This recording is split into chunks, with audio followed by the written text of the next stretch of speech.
I hate that I actually inserted this question into screen test now. Stupid. My name is Kavya Gopal, and I'm in the class of 2018. I used to talk to myself a lot, my parents tell me. Looked at videos of us in places, and it's just me in a corner, talking to myself. I really didn't engage with people very much. And I think the way that I understood humans was just through books, which I loved reading when I was young. This whole project was a front to just talk to people I liked, but I didn't know if I was cool enough to do so just without a reason. But some of it just comes from, I genuinely think everyone has such a rich and fascinating story to tell about themselves. I mean, we're in our lives for the longest time. It's the only thing that we do. And I think at the end of the day, there's ways to empathize with people in ways that we can't imagine. And I think that this was a way for me to go beyond my horizons of beyond my assumptions of what I think people are and who they should be.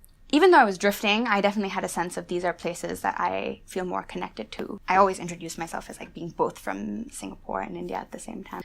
My mother is North Indian and my dad is South Indian, and to many people that means nothing. But to me, I always had this distinct sense of being part of two cultures, even within India. Growing up knowing Hindi and not knowing Tamil now, I feel I understand one culture just by virtue of the language better than the other.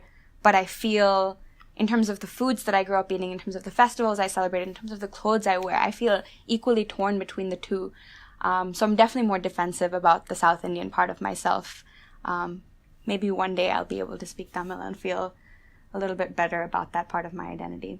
I find it very hard to work in these, not superlatives per se, but just don't have favorites. I just have a lot of people who I find amazing and inspirational in different ways.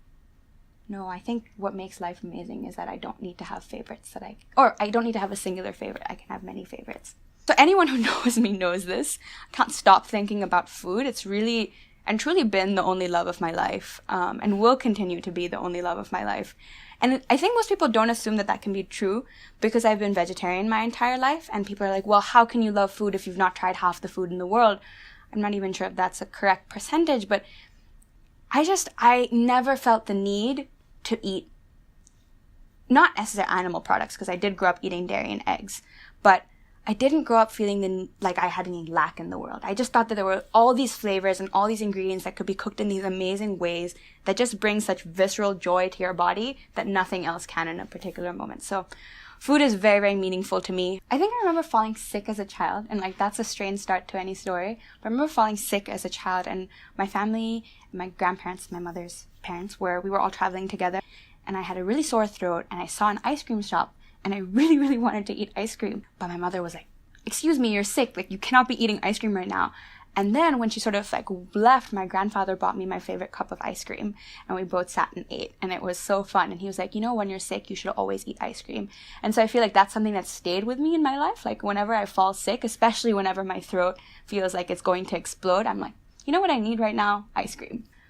I once calculated the number of TV shows I've watched in my lifetime, and it is truly astounding. I think it hit 80 TV shows. I tried listing them out in my lifetime. You could lock me in a room, just give me some food and some movies. Life would be really good. I don't really want to be remembered. It's fine. I don't think that's particularly important to me. I think it might even be better if I'm not remembered, because at least I wouldn't have hurt anyone then. I feel like people can either remember you because you caused them great pain or change their life in a very positive and meaningful way. And I feel like the neutral way is actually kind of great, because I don't know where I'm going with that.